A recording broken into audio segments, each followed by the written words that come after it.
It was supposed to be a routine traffic stop, a broken taillight, a quiet suburban road, a man driving home after a long day of work.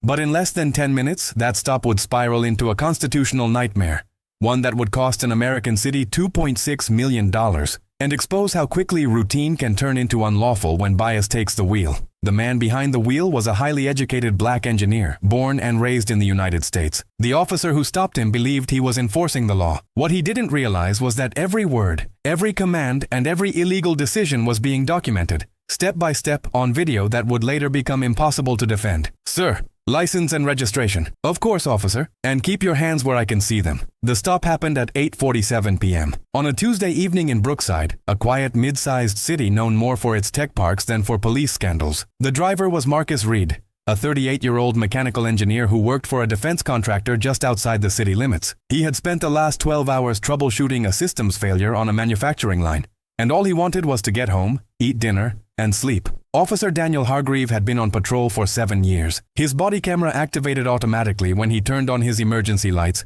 beginning a recording that would later be played in court dozens of times. In his report, he would describe the stop as uneventful at first. The footage would tell a very different story. As Marcus pulled over calmly, signaling and stopping fully on the shoulder, Hargreave exited his cruiser with a hand already resting near his holster. The body camera captured the approach from behind, the beam of the flashlight bouncing slightly with each step. Marcus lowered his window before being asked, both hands visible on the steering wheel, exactly as he had been taught since he was 16. "Yes, officer?" Marcus said, his voice steady. Hargreave's flashlight lingered on Marcus's face longer than necessary, then swept the interior of the car. The camera picked up the pause. 3 full seconds. No explanation given. "Do you know why I pulled you over?" "No, sir. Your right taillight is out." Marcus nodded. "I wasn't aware of that. I can get it fixed tomorrow." The interaction could have ended there. A warning. A ticket. Instead, it escalated. "Where are you coming from tonight?" Hargreave asked. "From work." "What kind of work?" "I'm an engineer." The words seemed to change something. The camera captured Hargreave's posture stiffened slightly. "What kind of engineer?" "Mechanical." "I work for Westlake Systems." Hargreave didn't respond right away. He stepped back, shined the flashlight into the back seat, then returned to the window. "License and registration." Marcus reached slowly for his wallet, narrating his movements. "My wallet is in my jacket pocket. Registration is in the glove box." "Go ahead." The camera recorded everything clearly. Marcus's driver's license showed a local address. Born in Ohio. Valid. No flags. No warrants. Hargreave looked at the license, then at Marcus, then back at the license again. "Is this your car?" "Yes, sir." "Who else drives it?" "No one." Another pause. Another silent moment that would later be dissected frame by frame. "Step out of the vehicle." Marcus blinked. "May I ask why?" Hargreave's voice hardened. "Because I'm asking you to." The body camera captured Marcus's hesitation. Not defiance, but confusion. He complied, slowly exiting the car, hands visible, movements deliberate. As soon as he stood on the pavement, Hargreave instructed him to place his hands on the roof. "What's going on, officer?" Marcus asked. "You're being detained while I investigate." Investigate what wasn't clear. No smell of alcohol, no erratic driving, no contraband in plain view, just a broken taillight and a series of questions that had drifted far from traffic enforcement. Hargreave began asking about Marcus's travel history, where he lived, how long he had lived there, whether he had identification beyond his driver's license. "I'm a U.S. citizen," Marcus said calmly. "I was born here." The officer's body camera captured the response, along with what came next. "We'll see about that," Hargreave replied. Marcus froze. "What does that mean?" Hargreave stepped closer. "It means you're not free to leave." The night air felt suddenly heavier. Passing cars slowed slightly, drivers glancing over as a black man in work clothes stood with his hands on a car roof under flashing lights. The body camera kept recording, indifferent to the tension it was preserving in real time. What Hargreave didn't know, what he couldn't have known in that moment, was that this traffic stop would soon be reviewed by internal affairs, civil rights attorneys, federal investigators, and eventually a city council scrambling to explain why a routine stop had turned into a $2.6 million settlement. And the worst decision was still ahead. Hargreave instructed Marcus to interlace, his fingers on the roof of the car. The metal was still warm from the engine, and the body camera captured the slight flex of Marcus's hands as he complied. His breathing was controlled, measured, the kind of calm that comes from knowing panic would only make things worse. "Do you have any other form of identification?" Hargreave asked. "My driver's license is valid. I also have my work badge in my wallet." "I didn't ask about your job badge." The officer stepped back and spoke into his radio, requesting backup. The words were routine, but the implication was not. Marcus's stomach tightened. Backup for what? The camera recorded the next 3 minutes in near silence. Hargreave pacing, Marcus standing still, the flashing lights washing the scene in red and blue. A neighborhood that had been quiet moments earlier now felt exposed, watched. "You said you're an engineer," Hargreaves said suddenly. "Yes. Where were you born?" "Dayton, Ohio." Hargreaves nodded slowly as if filing the information away. Then asked again, "And your parents?" Marcus turned his head slightly. "What does that have to do with a traffic stop?" "Answer the question." "My parents were born here too." The body camera captured the tightening of Hargreaves' jaw. He stepped closer, lowering his voice. "You'd be surprised how often people lie about that." Marcus stared straight ahead. "I'm not lying." At 8:56 p.m., a second patrol car arrived. Officer Linda Carver exited and positioned herself a few feet behind Marcus, her own body camera activating as she took in the scene. 2 officers now, 1 detained driver. No explanation given. "What do we have?" Carver asked quietly. "Possible identity issue," Hargreaves replied. The phrase was vague enough to sound official, meaningless enough to justify almost anything. Carver glanced at Marcus's car, then at Marcus himself. "Sir, are you armed?" she asked. "No." "Any weapons in the vehicle?" "No." "Have you committed any crimes tonight?" Marcus asked, unable to keep the edge out of his voice. Neither officer answered. Hargreaves instructed Carver to run Marcus's name through additional databases. While she walked back to her cruiser, Hargreaves leaned in closer. "If you're clean, this will be quick," he said. "If not, it's going to be a long night." The body camera picked up Marcus swallowing hard. Carver's radio crackled. "License comes back valid. No wants, no warrants. That should have ended it." Instead, Hargreaves exhaled sharply, frustrated. "What about immigration status?" he asked. Carver hesitated. "He has an Ohio birth record." "That usually. Run it anyway." The pause that followed was captured clearly. Carver looked at Hargreaves, then back at Marcus, then down at her screen. "You can't be serious," she muttered. Not quiet enough for the microphone to miss. Marcus heard it. "Officer," he said, "I've told you multiple times. I'm a U.S. citizen." Hargreaves turned. "You don't get to decide that." The words hung in the air, heavy and unmistakable. Carver ran the check. The system returned exactly what Marcus had said it would. Born in Ohio. Social security number issued at birth. No immigration file because there was no immigration issue. She walked back over, holding the tablet. "He's clear," she said. "There's nothing here." Hargreaves didn't take the tablet. He stared at Marcus instead, eyes narrowing. "Step away from the vehicle," he said. "I already am." "Turn around." Marcus's heart began to pound. "Am I being arrested?" "You're being detained." "For what?" Hargreaves reached for his cuffs. "Sir, turn around." Carver's body camera captured her shifting uncomfortably. "Daniel," she said quietly, "this is unnecessary." Hargreaves ignored her. Marcus turned slowly, placing his hands behind his back. The camera recorded the metallic click of the cuffs closing around his wrists. Too tight, immediately. His shoulders tensed as the cold steel bit into his skin. "This is illegal," Marcus said, his voice shaking now despite his efforts. "You have no probable cause. Tell it to a lawyer," Hargreaves replied. Passing cars had stopped completely now.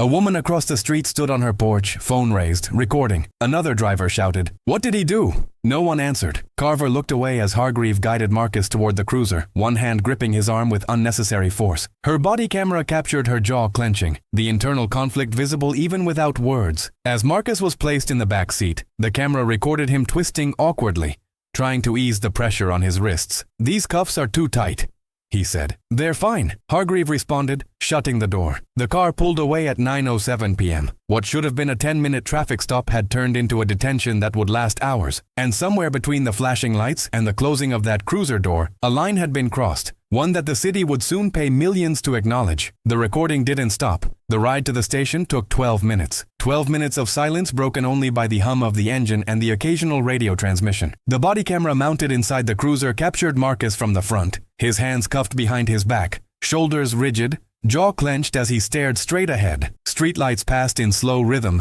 briefly illuminating his face before fading again. Hargreaves drove without speaking. Carver followed behind in her own vehicle, her camera recording the taillights ahead of her, the unease settling in her chest. At 9:19 p.m., the cruiser pulled into the Brookside Police Department parking lot. The building was modern, glass and concrete, brightly lit against the dark sky. Marcus was escorted inside through a side entrance, past a row of desks and bulletin boards covered in community outreach flyers that felt almost mocking in contrast to what was happening. At the booking desk, Sergeant Alan Moore looked up as Hargreaves approached. "What do we have?" Moore asked. "Traffic stop," Hargreaves replied. "Possible false identification. Immigration concerns." Moore raised an eyebrow. His own body camera activated as he stood. "You have anything to support that?" He was evasive. Marcus let out a sharp breath. "I answered every question you asked." Moore turned to Marcus. "Sir, where were you born?" "Dayton, Ohio," Moore typed, then paused as the system populated. "Huh. he said quietly. That matches. Hargreave crossed his arms. Run it deeper. Moore looked up. Daniel, his license is clean. There's no hit anywhere. Then why is he here? Marcus asked, his voice echoing slightly in the open space. Hargreave leaned in. Because you don't get smart with officers. The words were captured clearly, unmistakably by 2 cameras. Moore straightened. That's not a charge. Silence fell, the kind that makes everyone in the room acutely aware of where they are and who has power. Carver entered, standing near the wall. She said nothing, but her camera captured her eyes moving between Hargreave and Marcus. Sit him down, Hargreave ordered. Marcus was placed on a bench in a holding area, still cuffed. The metal bench was cold, and he shifted uncomfortably, the cuffs digging deeper into his wrists. He flexed his fingers, trying to keep the blood flowing. Can I call a lawyer? He asked. You can make a call when we're done verifying, Hargreave replied. Verifying what? Marcus shot back. You've verified everything. Hargreave didn't answer. At 9:47 p.m., nearly an hour after the stop, an administrative clerk approached with a tablet. I ran him through state and federal systems, she said. There's nothing. No immigration file. No discrepancies. She looked at Hargreave expectantly. This is ridiculous, Marcus said, unable to hold it in any longer. I have a security clearance. I design components for military equipment. You can call my employer right now. Moore rubbed his temples. Daniel, we can't hold him without cause. Hargreave's face reddened. If we let him go and he's not who he says he is who he says he is, Moore snapped, his patience gone. The cameras recorded it all. The shift in tone, the fracture in authority. At 10:06 p.m., Marcus was finally uncuffed. The marks on his wrists were deep and unmistakable, purple already forming beneath the skin. Carver's camera caught a close angle as he rubbed them instinctively, wincing. You're free to go, Moore said, his voice tight. You're not being charged. Marcus stared at him. That's it? Moore didn't meet his eyes. Yes. No apology was offered. No explanation given. Marcus walked out of the station alone. The night air hit him like a wave, cool and sharp. His car was still on the side of the road where he'd left it. Keys returned to him in a small plastic bag. He sat behind the wheel for several minutes before starting the engine, hands shaking despite his efforts to steady them. When he got home, it was nearly 11 p.m. His dinner sat untouched in the refrigerator. He went straight to the bathroom and stared at his reflection, lifting his wrists to examine the bruises. The reality of what had happened finally crashed over him. The next morning, Marcus didn't go to work. Instead, he called an attorney. Within days, the body camera footage was requested. Within weeks, it was reviewed by people who weren't wearing badges. Civil rights attorneys, internal affairs investigators, city officials who immediately recognized the problem wasn't just one officer. It was a decision that had been made, doubled down on, and recorded from multiple angles. The city's legal department saw the footage and knew there would be no winning this case. What they didn't yet know was how expensive the truth would become. The cell phone video ends with the engineer being released on the side of the road, but the story was far from over. In the weeks that followed, the audio from the stop began circulating in local group chats, then across social media, until it reached independent journalists. The recording clearly captured the moment he stated, calmly and firmly, that he was a U.S. citizen, that he worked as an engineer for a nationally recognized technology firm, and yet he was still being treated as a criminal suspect. Constitutional law experts who reviewed the footage pointed out serious procedural violations, no probable cause for the prolonged detention, a coercive tone, and an apparent abuse of authority. Once the engineer's name became public, co-workers spoke out, former professors gave interviews, and his employer released a statement affirming full confidence in his character and professionalism. The pressure escalated when dashcam footage from the patrol car, obtained through a public records request, revealed even more troubling details. The officer was heard telling another deputy that the man didn't seem like he belonged in the area, and that he was probably lying about something. That single remark shifted the narrative completely. Civil rights organizations seized on it, calling the stop a textbook example of racial profiling. Local officials who had initially defended the officer's actions began to distance themselves as national media outlets picked up the story. What started as a routine traffic stop was now being discussed on primetime television as a broader symbol of systemic bias. Behind the scenes, the engineer's legal team was building a case piece by piece. They reconstructed the timeline, compared the officer's written report with the video evidence, and identified contradictions that could not be explained away as simple mistakes. The city's internal review, quietly launched weeks earlier, concluded that departmental policies may have been violated. When that finding leaked, public trust eroded rapidly. Protesters gathered outside City Hall, holding signs with the engineer's name and demanding accountability. City council meetings turned tense, with residents questioning how many similar incidents had been quietly settled or ignored. Faced with mounting evidence and growing public outrage, city attorneys entered negotiations. What followed were months of closed-door discussions, depositions, and mediation sessions. Finally, the announcement came. A $2.6 million settlement approved by the city, without an admission of wrongdoing but with a commitment to policy review and additional training. For many, the figure was shocking. For others, it was seen as the price of silence.